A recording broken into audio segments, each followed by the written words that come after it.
This is Kenyatta Donnelly, the Investor Boy, with another rookie tip.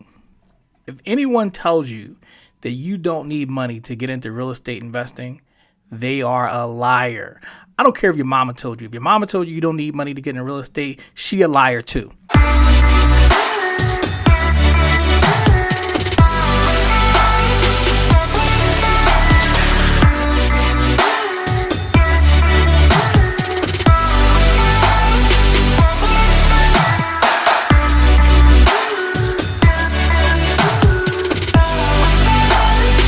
But here's the cool part, right?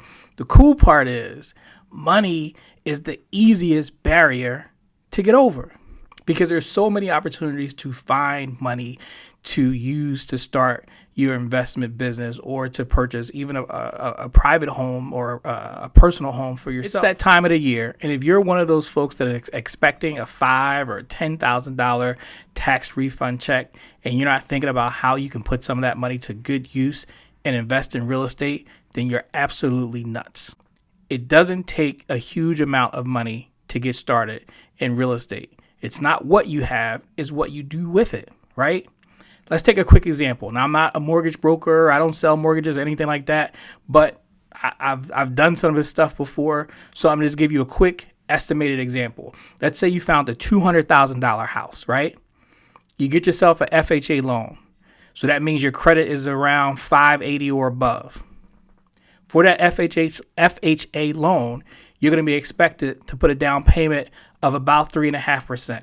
So on $200,000, you're looking at about $7,000 down payment, right? Then you're going to have your closing costs. A lot of times you can roll your closing costs into your mortgage. So you may not have to bring any money to the table on that. But let's say some of the closing costs you have to pay out of pocket. So let's throw in another 3 to 5 for your portion of the closing costs. So you're still at only like $12,000, right? You come to the table with $12,000 for a $200,000 house, right? You follow me so far? Now, instead of it just being a regular $200,000 house, it's a duplex. So now you got two sides, right? So now you have the opportunity to live on one side and rent the other side out. And you still have a mortgage that's probably less than what you're paying for the rent on your apartment or the rent on your house that you're renting out now. But on top of that, because you're renting it out on the other side, that rent is paying for your mortgage. So now you're living rent-free and you have an appreciating asset that cost you $12,000 out of pocket. All right, some of y'all might be thinking, okay, Investor Boy, I got you, but I don't have a 580. My credit is jacked. I'm still working on my credit, but I don't want to wait. I still want to get involved in this investor thing. Cool. I got another option for you. My second option is auctions. There are tax, lien, and other foreclosure auctions that go on every week across this country. The information is free. You go to the local county website and you look up sheriff sale or tax foreclosure or lien foreclosure, and it will give you all the information in terms of which properties are going to be up for auction, when the auction will take place, what's the process for registering for the auction, what deposits or anything like that are required, and you just go from there.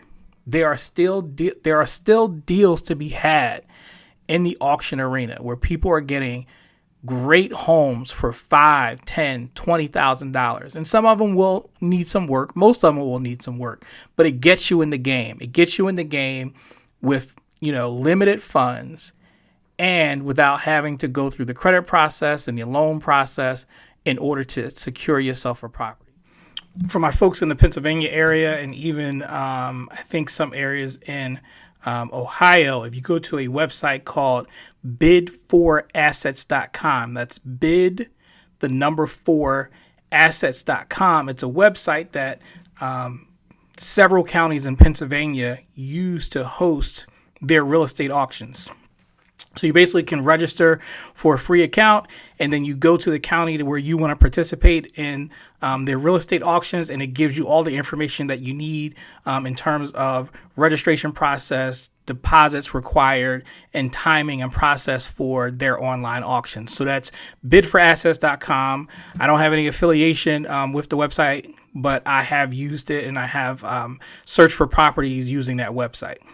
So that's the second option. And then the third option, right now we're seeing a lot of seller financing. So there are people who are looking to sell their home. They may not have gotten the money that they thought they were going to get, or maybe the house is not in the condition that they thought it was, and they're asking a little bit too much for the house. So they're not getting the movement that they may have anticipated. So some of these sellers are opening to financing the deal themselves. So that's when, instead of going to a traditional bank or lender, the seller themselves becomes the financer. So you put in a contract for the agreed price, and rather than going through a bank, the seller takes the payments over the specified time for purchasing the property. So for you as the buyer, it alleviates you having to go through the credit and financing process.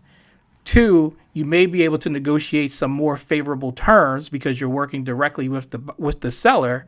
And then on the seller side, they avoid some of the taxes they would get hit with had they just sold the property outright.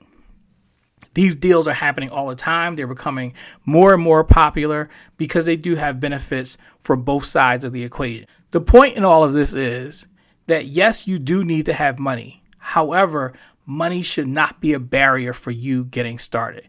It is not what you have, is what you do with it. And there's lots of creative financing and creative options for getting into the real estate market. So I encourage everyone who is truly interested to look at their resources, take a hard look at their spending, and find where there may be some opportunities for them to put some money together and finally take that first step. You're not here to mess around, and you've been acting too mysterious.